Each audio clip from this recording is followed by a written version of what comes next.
Le complot au Mali. La présence d'un agent de la DGSE auprès de généraux maliens n'était pas un hasard.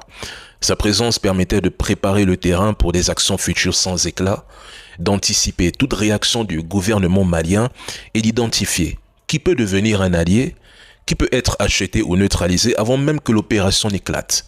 En étant au Mali, il pouvait orienter la stratégie, collecter chaque information sensible, les envoyer à ceux qui l'ont envoyé là-bas au Mali, planifier un plan de déstabilisation en créant des divisions internes, rendant l'armée vulnérable et le pouvoir dépendant.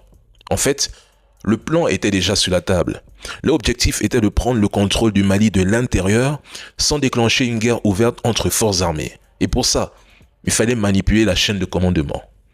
Séduire ou faire pression sur des généraux et officiers clés, les utiliser afin de diviser l'armée, neutraliser les éléments loyaux au régime et placer leurs pions dans des positions stratégiques.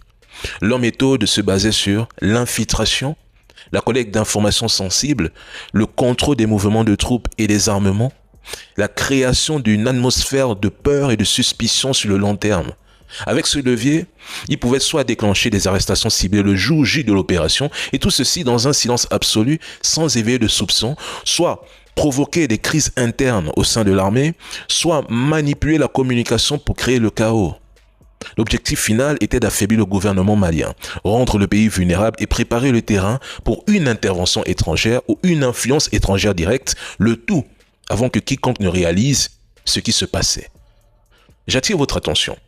Le complot au Mali a été relayé sans arrêt par les médias français pendant 3 ou 4 jours. Mais Serge Daniel a-t-il oublié de préciser qu'un Français a été arrêté?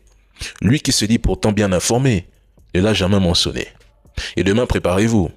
Ils vont nier et prétendre que c'est un mensonge. Mais souvenez-vous, c'est exactement la même méthode utilisée au Burkina Faso. Les faits ont été niés jusqu'à ce que le Maroc négocie la libération des agents de la DGSE et que la France confirme qu'il s'agissait bien d'agents de services de renseignement. Soyez vigilants. Et comme je le disais, le Mali a un puissant service de renseignement. Il faut l'admettre. Leur service de renseignement est impeccable. Force au Mali!